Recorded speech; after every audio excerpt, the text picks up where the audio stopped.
Hey Cleveland, I'm Natalie Herbeck and we have an exciting show for you today. We are going to be stopping at 5 different emerging neighborhoods in and around Cleveland. We're going to begin here in Larchmere. It's a great walkable neighborhood right on the border there between Cleveland and Shaker Heights. And this is a place where you can come and you can shop, you can create and dine, which brings us to our first stop, which is right over my shoulder here. A place where you can taste the many flavors of Brazil. The restaurant's name is Batuque, the flavor of Brazil. So that's what it is. It's the flavor of Brazil in Cleveland. The atmosphere here that we want people to feel is the same as if they were eating at home. We want them to walk into our house. This is our home and we want to make sure everybody feels welcome. Everything here is homemade cooking. Even from our little pastries, in our appetizer menu, we have the little pastries called salgadinhos. The salgadinhos are handmade one by one. Everything here is like if grandma was making. It's basically fresh ingredients for sure. Ton of garlic, a ton of cilantro, onions, fresh parsley, peppers, coconut milk. A lot of the ingredients or a lot of the dishes here are more concentrated from 2 different regions. Brazilian food represents African American culture. It represents indigenous culture, European. So there's a little bit of everything. In our menu, my favorite question. Our top seller dish is our steak. We Brazilians are known to be meaty people. We eat a lot of meat, and definitely our picanha, our tri-tip cut steak. That's our number 1. And then our number 2 is the buqueca baiana. What I have here is a incredibly traditional fish stew from the north of Brazil, from a state called Bahia. It's a stew with green peppers, onions, garlic. This color here is from palm oil, which, there you can immediately see the African influence. Fish stew with, peppers like in this, you can see the Mediterranean cooking techniques. You can use any white fish. In this case, it's tilapia. Throwing a little shrimp now. Traditionally, it's always served over rice. I'm going to show you how to make a caipirinha, which is our national drink in Brazil. It's made by our national rum. It's made out of sugar cane, sugar, and fresh limes. And then you get about half of a lime, wedges or just cut into cubes. And I do 2 tablespoons of sugar. You can do less or you can do more. And just muddle that really, really well. Once that's done, we'll top it off with ice and the cachaça. Let's just shake it good. And it's done.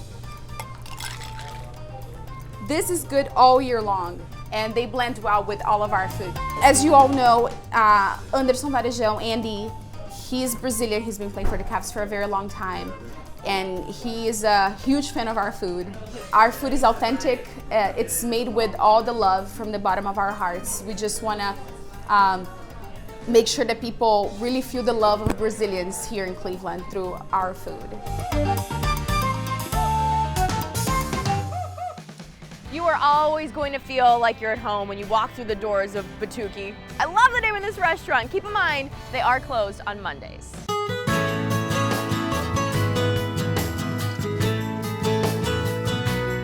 It's called Fiddlehead Gallery, and this is Susan. And Susan, this is the kind of store I like because it's got a lot of it's got some strange items mixed in with the real artistic stuff, doesn't it? Yes, it does. I mean, what is that a possum or what is that thing here? Most people come in and say, what is it? It's an albino raccoon. Albino raccoon. I was at the Natural History Museum for many years and got into rocks, minerals, bugs, beetles. So it kind of blended into the craft gallery background that I had. So when you went off on your own, you sort of blended in a bit of that past. I did. You couldn't leave it behind. I couldn't. I know. Science was great. The part of it that I learned at the museum was just fascinating, and it actually adds a nice element to the store when people are coming through. It's kind of like a tour through a museum when they come through. Yeah, if you bring a kid in here, it'd be hard to Yes. keep their hands off this stuff. I mean, look at this little thing here. So I found this. Is this a toad or a frog? It's a toad. It's the cane toad from Australia that doesn't have a natural predator, so they have to figure out things to do with it. I'm pulling down the zipper. Check So it out. we It's a have coin its purse.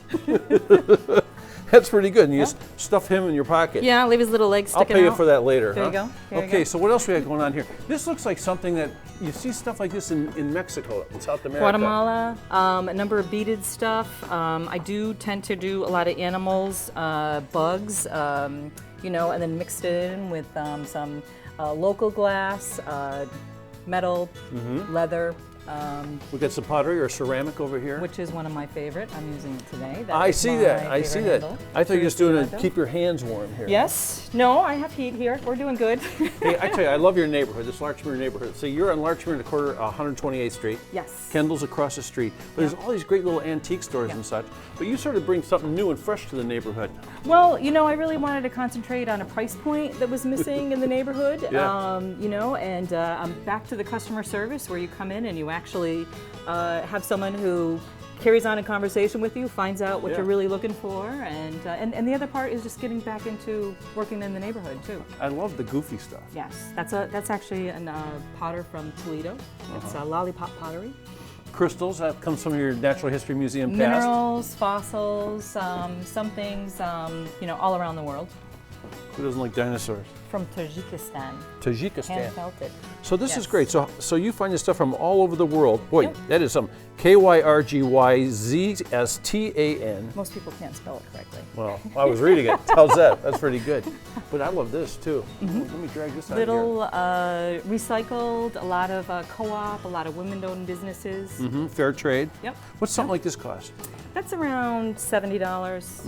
You know, they've got wallets and smaller pieces. That's really nice. I do a lot of cultural items. You know, I do. You know, I love a lot of texture, a lot of handcraft, almost like folk art, and you know, just things with texture. I was a fibers major, so it was nice to Oh, really? just kind of find a way to blend my passion with artisans that actually produce it. Look at this. If you're in the cooking and entertaining, this is very nice too. A little bone accent, batik bone, and olive wood. That's from Swahili. So how long have you had the store? A little over 3 years. I love it. I love the location. I love the community. It's really, you know, a lot of activities. We're trying to get festivals going year-round on the street to bring people out. We keep talking about these emerging neighborhoods, and this Larchmere Yes. area is great. And if you really love like furniture, art, some great food, all the services, the beauty and Fiddlehead barber Gallery, salons are Fiddlehead great. Gallery, yeah, beautiful spot. Yeah. So ask for Susan when you come here because she's the only one here, right? Yes. How about that? I like it. Today. Hey, coming up after the break, there's some more things to enjoy and discover here in Larchmere, and that's coming up.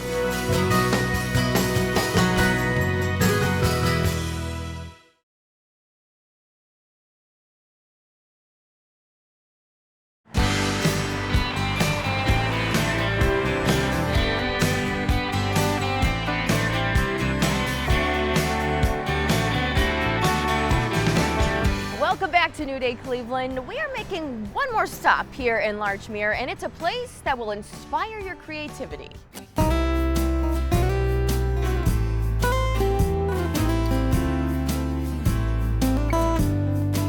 We started decorative painting 17 years ago, but then we found out about Annie Sloan chalk paint 4.5 years ago, and we became a stockist, and that's what we do now. We mainly teach workshop and help people with their projects at home and how to repurpose furniture and all that.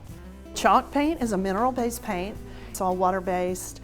You don't have to sand or prime your pieces that you paint before, which everyone's loving. So you just start painting. You know, it's kind of a perfect paint to work with the actual imperfections of the piece already, so it kind of adds to it. It does everything. It paints everything. It paints leather, metal, fabric, cement. I mean, it's crazy. I was going to show you the two-color distressed look that is pretty popular. It's a nice way to get a real interesting look. This is the red that we put, and it's dry. I've already done that, and I'm just going to paint a second coat with duck egg, and I'm not going to really cover it perfectly. I mean, I'm going to use the fat that I may go back and sand those areas, so I don't want to cover it real carefully with the paint. Once it dries, I can go back and either sand it or just let that happen. I'm going to put a coat of wax on it. The wax is a protective coat. It's soft wax. It's what we do with it is we gently, really, you don't have to apply a lot of pressure. You just literally swirl it onto the piece until it's covered. It feels a little wet, a little damp. We take a cloth and wipe back any place where there's a little bit of excess. We wipe that off, and we're actually rubbing it into the paint. And that gives it a nice sheen, it gives it a nice coat. It's just a really, kind of brings the whole thing to life. The dark wax can go on right after that. And that brings out some of that darker just kind of brings out the cool carvings and all that kind of stuff that gives it a neat look. And again, you wipe it back with a rag, see how it sticks in there. And that just ages it and gives it kind of a really nice kind of vintage look. Brings out all the carving, so you see that. You can't make a mistake. That's what we always tell people. It's very user-friendly. It's, whatever happens, there's usually some way to fix it. We always say it's more than paint because it really is more than paint. It is a passion. It has helped women get through cancer, divorces, deaths, you name it. It's a place women can go to just relax and be, alone with their paint and create something beautiful. We share our space with Karina Reimers, who owns the Housewarmings, and she has an amazing painting style. We loved the first time we saw her stuff. We just knew it would be a great fit for both of us. So she has her painted pieces that she brings in, she paints and sells. She pretty much does all custom colors because these colors can be mixed with each other to create new colors, and we show that in our workshops as well. But she just has an amazing style. Back here, Sue and I are doing custom work, workshops, and selling paint. St. Clair Superior, the birthplace of another neighborhood? Well, it's sort of funny because this neighborhood really started, with this building over 100 years ago. And of course, this was the center of manufacturing for much of the country. Well, things went south, I should say, because of the Rust Belt kind of thing. You've heard of that, right? That was in the late 50s, early 60s. Well, guess what's happening here now? Rust Belt Reclamation, a brand new place.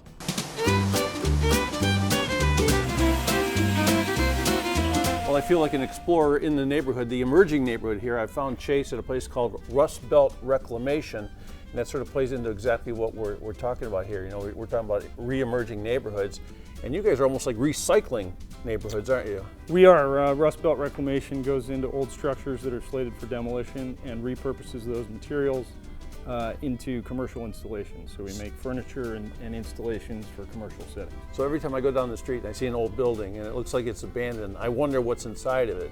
But you go inside of it and then you find stuff. Yeah, we're lucky enough to go into old structures that have a lot of history to them and repurpose those materials and give them a new life in an installation.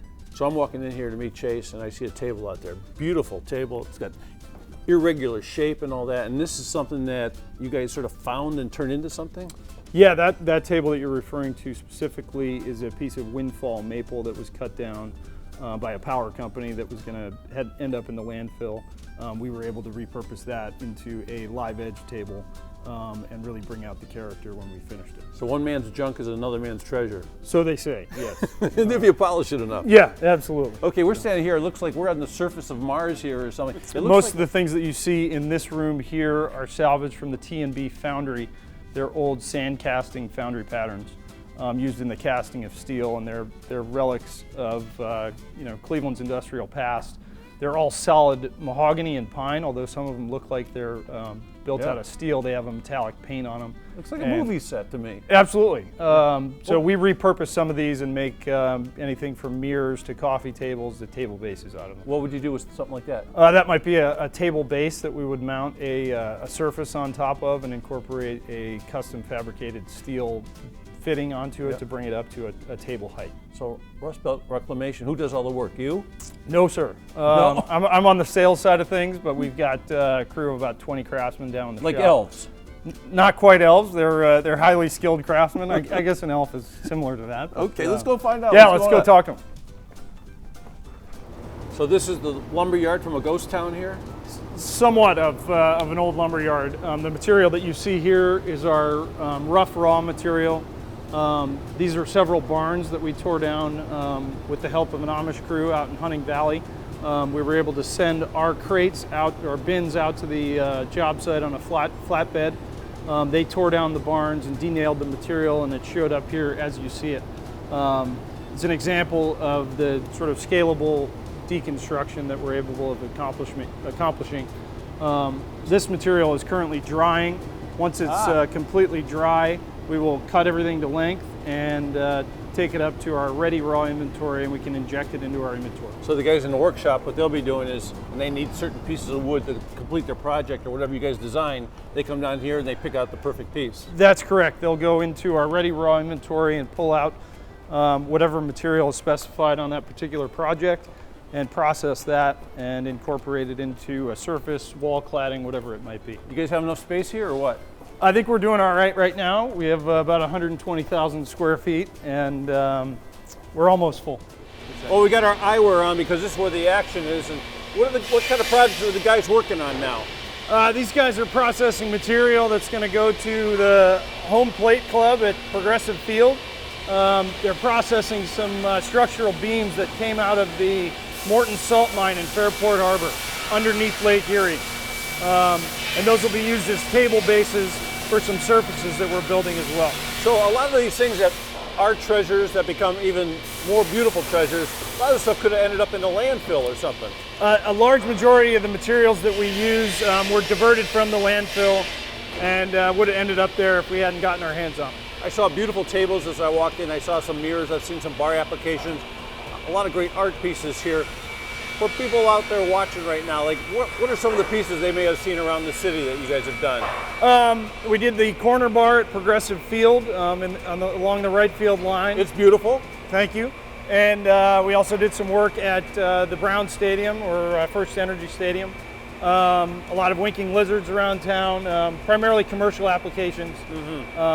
So when somebody sees a beautiful piece of woodwork and they know it's like something from the past remade for today, reclaimed, is there a seal or some kind of ID that people can look for? That's right. So every product that we make comes with a wooden coin inlaid in the surface that states the address of the salvage location. We like to embrace the history of the materials that we use and enable people to really understand that history and appreciate it. I tell you, you got a beautiful job, man. It's like being a treasure hunter in a modern day world. That's right. Thank you very much. Hey, thank you very much. Rust Belt Reclamation, Chase, love it. And guess what? Coming up after the break, we're going to send Natalie out into the neighborhood, find something else that's pretty cool.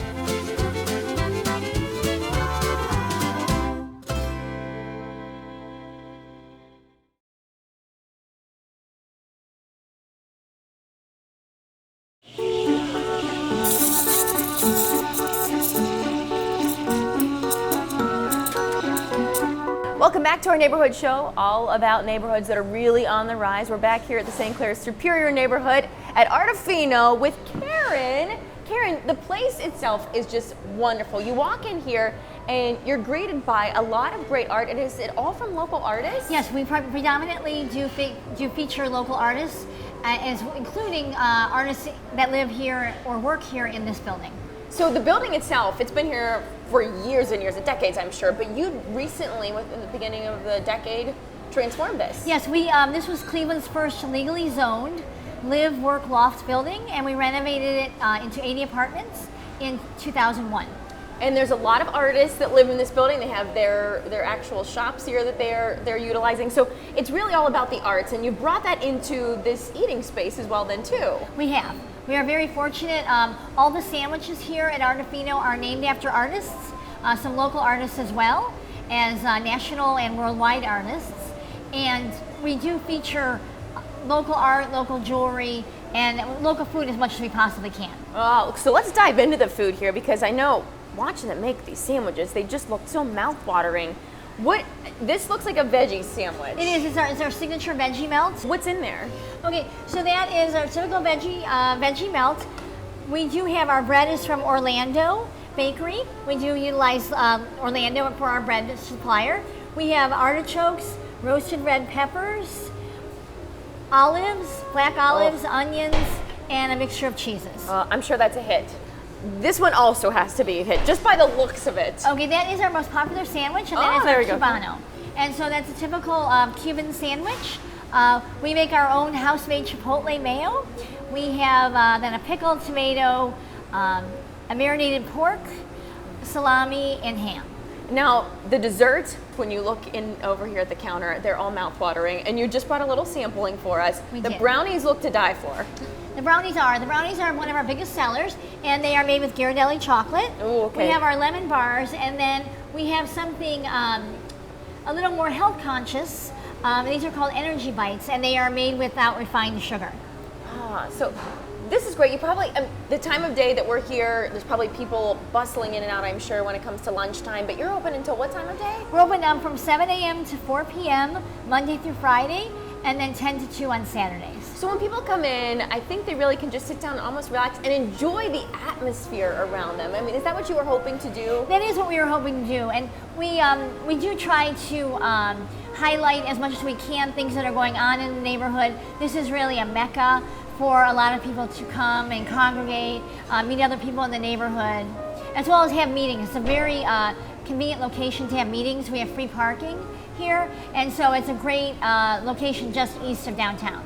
So you can come in, get a great bite to eat, and then you can also purchase, say, a painting, a picture off the wall, some jewelry, a t-shirt like the one you're wearing. Exactly. It's a one-stop shop for you. It is, exactly, and our cards are big sellers, especially for those last-minute gifts that people buy. And I know certain times of the year, also at night, this is a great neighborhood to come to. It is. We are not open in the evenings now, but the St. Clair Superior neighborhood is starting a night markets, and last year was the first year, and it's going to be the final Friday of the summer months, and it will be a night market with hundreds of vendors and entertainment, live entertainment, a great, great family-friendly event. I'm sure you're so happy. You've been here for so long, so you're really happy, I'm sure, to see all of this come to fruition in this great part of town. We are absolutely thrilled. We're thrilled to see so much happening in this area. Well, I know that we're close enough to Fox 8, so I know I will be back a lot more often now that I know these great sandwiches are here. So I'm going to start nibbling on one of these, and I'm going to send you, after the break, to Slavic Village.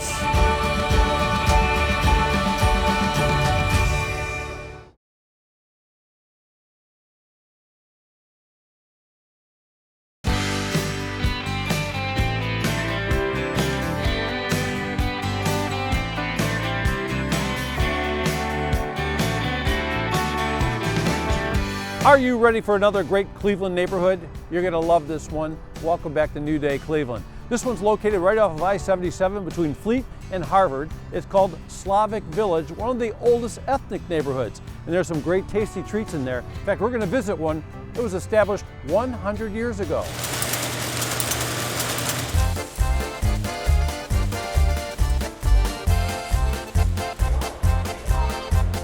Well, I founded R&K Sausage, and Kathy, I think maybe I came here for a big birthday party, maybe, right? How long have you guys been here? We're going to be 100 years next year. We started the business in, well, not me, but my great-grandfather in 1917. So are you the R or the K part of this? We are the R part of it. That was my great-grandfather's last name, Radecki, which is my mother's maiden name. Mm-hmm. I remember the name because my dad used to bring me here. My dad grew up in the Fleet Avenue area. Okay.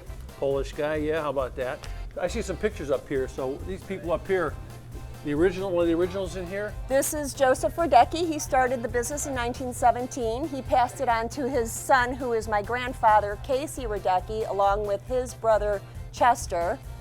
So Casey and Chester ran it for many years. And then my mother acquired the business.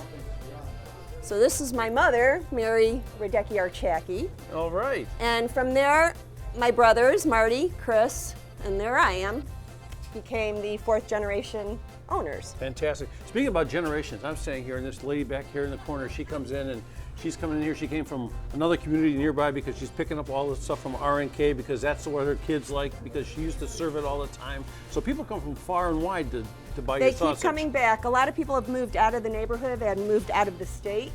When they come back in town for holidays, they make it a point to get here and get our smokies, our kibasi, because they say there's nowhere else they can get our stuff in the United States. Okay, so are you like smoked kibasi or fresh kibasi? Which one? What's your favorite?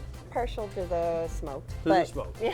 For me, it's always back and forth like that. Like my dad would always get half fresh and half smoked. Oh yeah, we eat both, so. I saw in here too. Like this is a cool little menu here because you got all kinds of great stuff. I know you cater a lot of events, but we're talking about you sell lunches and dinners here. You got the smokies. I mean, you got all kinds of crazy food here. We do. We do. This is our retail part of the business. This picks up at the holidays. We keep it open year round.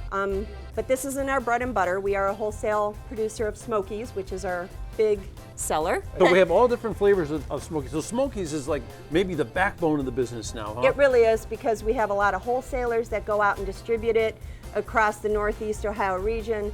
So yeah, this is our bread and butter. And then our catering also, we do a lot of catering for graduations, showers, and we do some weddings here and there. But our biggest catering jobs are funerals. We do funeral luncheons. I saw something too my dad used to talk about, charnina. Charnina. Yes. My mother comes in and makes it. She has taught one of my workers to make it, who actually has been with us for many years. So yeah, that comes around every once in a while. We make it. It's based on sort of like Polish ethnicity then. It is, it is. Don't forget, it's called RNK Sausage. What street are we on? We are on Harvard Avenue, 7700 Harvard Avenue in Slavic Village. In Slavic Village. And Yes. speaking of great places to go, why don't we head over to Waterloo? You'll find Natalie. Welcome to the Waterloo Arts District, right in between I-90 and Lake Erie on Cleveland's east side of town. This is the place to be the first Friday of every month. It's called Walk All Over Waterloo, so you can really explore the area that's made up of musicians, photographers, and designers. In fact, I'm going to go meet one right now.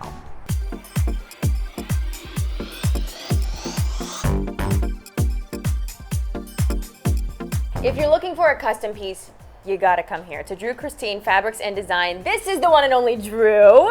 So nice to meet you. Nice meeting you also. So you're right here in the heart of the Waterloo Arts District. How long have you been here? I'll be here 2 years in October. So I've had a shop in Cleveland Heights before, and I moved on down. So it's been a very good experience. Well, and you are just a busy beaver, I must say, so everything that you sell here is custom made. Probably 75% of the things I make are sell are custom. My custom clientele takes up a lot of my, different things, and then I sell clothes already made in the shop also. Vintage, I sell fabric, accessories, but most of the clothing, yes, I do make them. You create yourself. And we get a first-hand look with a little fashion show here of some of her designs. We're gonna start with your first lovely model. And this is Elena. Now, what is Elena wearing? Elena, what I did today was show a lot of the trends coming in for the upcoming season. So they're doing the lingerie looks. So she's doing the sheer, lace sheer blouse, and also the paper bag waist pants, which are very conscious for that waistline, but it's a paper bag waist pant with the lace top. And then we're doing the lingerie type look, is sheer. And that's also a vintage lace that I carry in my shop as well. I love this next look you have. Yes, it's a play on the African prints that's coming out right now. So a lot of people are doing the dashiki print. It comes in a lot of different colors. We're doing a lot of versatile looks besides just the traditional dashiki. So I sell those in my shop as well in different colors by the yard, or customers come in and pick something off the rack and I make it for them. So, and this is a suit that I did. So it's the blazer with the fitted skirt. So you can do the blazer with some jeans. It's a very versatile look. This color is to die for. Yes. Also, another one of the great things coming in for this coming season is the hot pink. You'll see a lot of orange, you'll see a lot of blues. So this is one of my dresses. Her name is Octavia. So she's a tie neck. She has side pockets. So the pockets, ma'am. Ooh, the side pockets too. I love Everybody that. loves the pockets. All women love the pockets. So I try to incorporate pockets and ties in a lot of my garments because it helps with the fit and it's just functional. You can throw your lipstick, your phone, all kind of different things in there. Now this look is fun. Yes, it's another one of the trends coming in for the upcoming season. So you'll see a lot of lightweight denim. So this is the skirt that I've been selling a lot of. It's one of my customers' favorites called the Creed. So she also has side pockets, and then we did a matching top to go with it. So it's a ruffle top.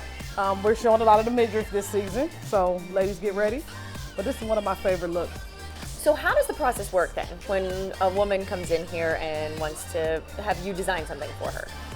My custom clientele, I do men and women and children. They call me for an appointment. They come in, we talk about fabrics, we talk about the design, when they need the garment. I special order fabrics in here, so this is a one-stop shop. You come in, pick out your fabric, pick out your buttons, pick out anything, and you're good to go. I sketch, so it's pretty much a one-stop shop in here. Wow, okay, so you do the men and the children too. I do men, children, dogs, babies. Speaking of dogs, Oscar, come here real quick. When you come into the store, you will also be greeted by Oscar, your pet Oscar. Come here, Oscar.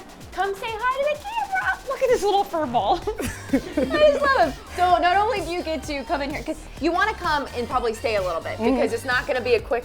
Never a short trip in here. People come and we drink water and coffee and have a really good time. So yeah, it's never a short visit in here, never. I love it. Drew Christine, Fabrics and Design, right here in the Waterloo Arts District. And we are going to be back from the district right after this. Don't go anywhere.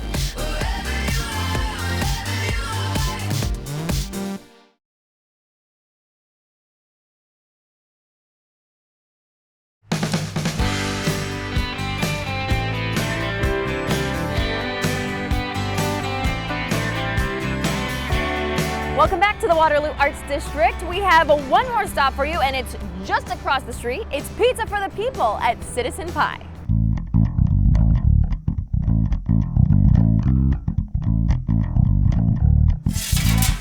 So when we came up with the name, we came up with the tagline, Pizza for the People.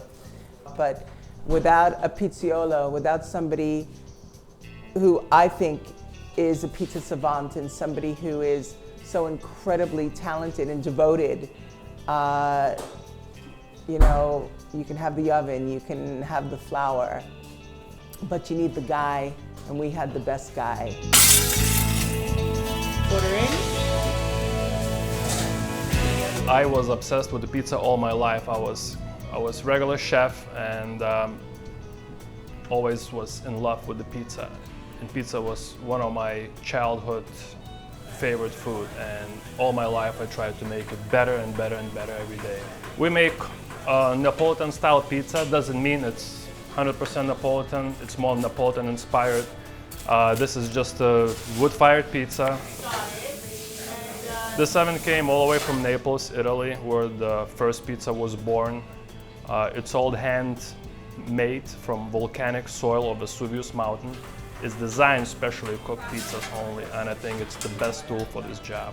We're trying to source as much local as possible, but the main focus is it's all about the taste. My favorite probably margherita pizza because that's the classic, but I like them all. It depends what you're in the mood for.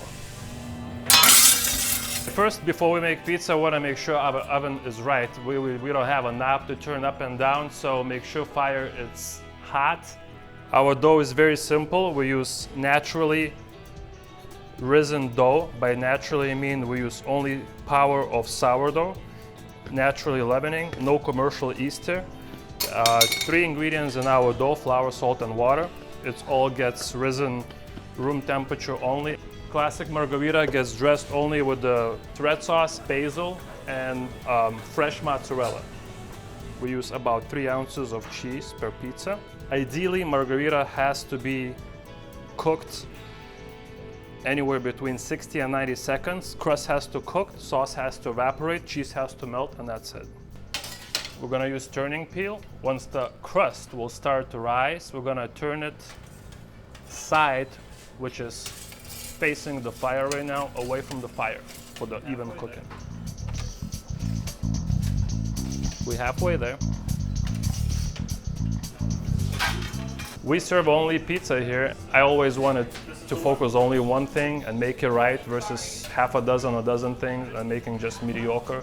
We serve only pizza and 2 desserts here. I just wanted to make better pizza every day and trying to make better and better, and right now we're willing to share that with the world. Citizen Pie is right here along Waterloo. And let me tell you a little bit of advice. You can go to citizenpie.com before you head out because they make their dough fresh every single day, and there's a little meter on their website that lets you know how much dough they have left. Okay, I'm sending you uptown to meet David. Welcome to a neighborhood most of us know as University Circle. That's right, the home of many world-class institutions. Well, now they've sort of renamed it. They're calling it Uptown. As a matter of fact, the New York Times says it's the new downtown. So I say, let's start with something modern.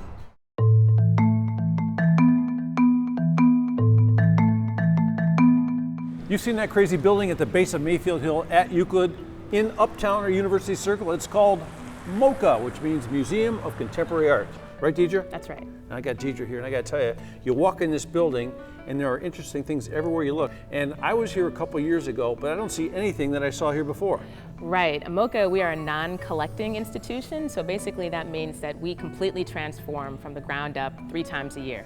We have 3 distinct seasons, and we bring in fresh exhibitions to provide our visitors with new experiences in the winter, spring, then into summertime, and then also in the fall. So if you really love this place, it's a good idea to get a membership, and that way you only pay the admission one time. Absolutely. Getting a membership gives you all types of great perks, access to meet artists in exclusive settings. You'll be among the first to see our exhibitions, and you get wonderful discounts on attending our programs for adults and for youth, and also free admission to the museum. Now we're on 4 floors.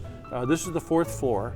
And for people who don't know what contemporary art is, because everyone has a different idea what it might be, like what makes this contemporary art and what is this we're looking at? We're looking at a painting by Lynette Yadom-Boakye, and this painting, well, Lynette, she is a London-based artist of Ghanaian descent.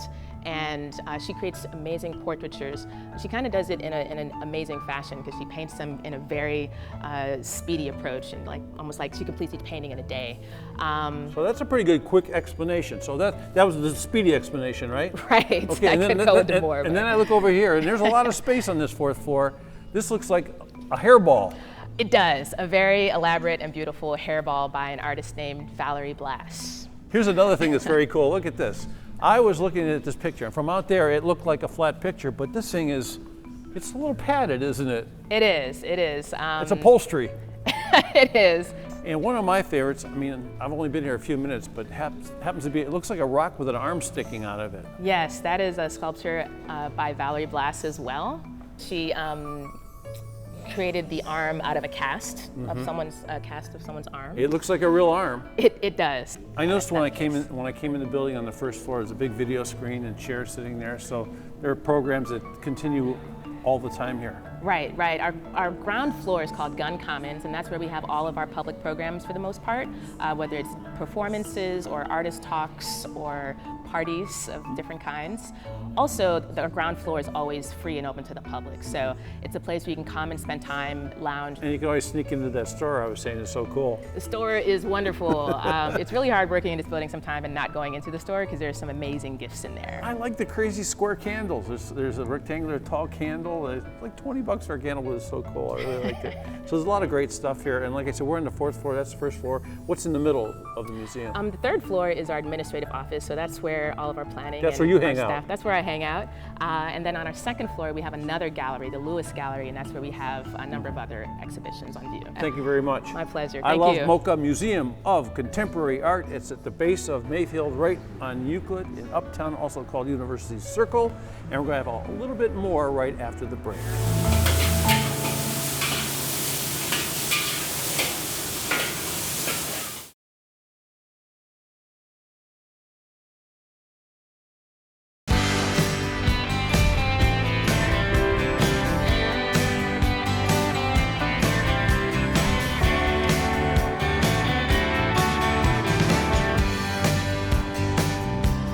Welcome back. We have time for just one more stop here in Uptown. Up next, it's Ninja City. I've had lunch here before. Let me tell you, you are going to be very, very happy.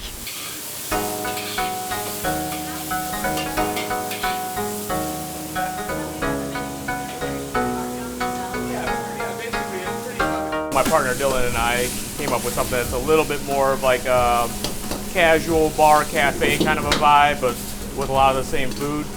So this is much less of an Asian restaurant, whereas, you know, my Bach restaurant in Tremont. It's much more of like an Asian bistro. This is more of like a casual bar cafe with a little bit of Asian themed street food. Got a little egg here. Okay, that's our steak and egg rice bowl.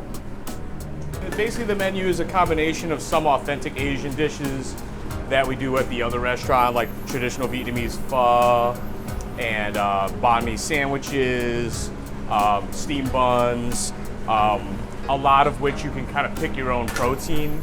So a lot of our menu is kind of, you pick like a rice bowl or a noodle bowl, then you pick whatever meat you want. So we're gonna do some pork now. Some of it's gonna go on a rice bowl I'm gonna build, and then some of it's gonna be for a banh mi sandwich that we're about to sell to go. But then on the flip side too, with our menu here, we have a little bit more just casual bar type food as well. We do a lot of wings, burgers, quesadillas, things like that. Thank you. Yeah, the key is really high heat. That's why it tastes so different than when you cook in like a frying pan. It's really the way the heat is transferred throughout. You have like a real center of heat right in the center, rather than like a frying pan where most it's like a flat surface. So you kind of use that heat to your advantage, because there are times when you really want to sear the meat, so you're going to want to get right in the center, versus other times when you want to just kind of keep stir frying the meat and let it cook through. So really, as you like cook on a wok for a really long time, you just kind of get to know those zones of heat. Also, just the sheer heat of it is just something you can't get in a frying pan without burning. So the way the heat is just transferred throughout the wok, really, it's really what makes the protein taste different when you cook on it. Fresh ground lemongrass, fresh minced garlic.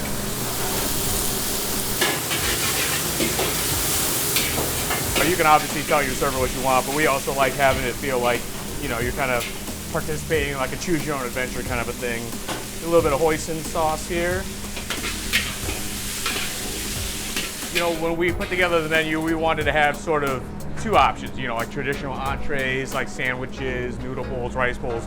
But, at the Bach restaurant in Tremont, we have so many appetizers and kind of little items that people like, so we thought it would be fun to offer a bento box where you essentially, rather than having to commit to like a big entree, you can kind of have like 3 wings, 3 dumplings, a little side of soup. So it's kind of like, taking that kind of interactive, choose your own adventure thing to the next, level with not only being able to customize the dish, but also being able to say, hey, I want a lunch today that, I just have a few dumplings, a few, couple spring rolls, a little cup of soup, rather than having to get like 1 entree. So people tend to really like that. It's really fun, change it up.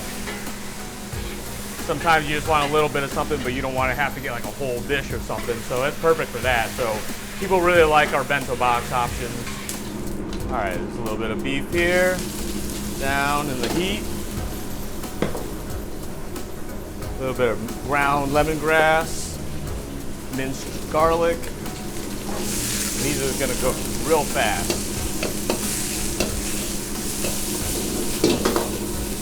You look at the decor and the kind of music we're doing, we're trying to be kind of like a very lighthearted, fun, kind of comic book feel. So, we're children of the 80s and, who didn't want to be a ninja, So most things have a bit of a spin, even like our burgers. We make our own fresh burger patties. Those have a little Chinese 5-spice in them, and also, we just thought that given the type of food we're doing, quick, casual, we really wanted an area with a lot of foot traffic. And Uptown just obviously, it's growing like crazy right now, so we thought it'd be a perfect time to get involved. Ninja City is right here on Euclid Avenue, right next to University Circle. Well, that does it. We have taken you to 5 different emerging neighborhoods in and around Cleveland. But, we've only shown you a couple places in each, so it's your job now to get out and explore, and then let us know what you think. Send us your thoughts on Facebook, and you can always email us too to let us know the kind of experiences you had when you were out and about in these wonderful places. I'm Natalie Hervick, and I'll see you on the next New Day Cleveland.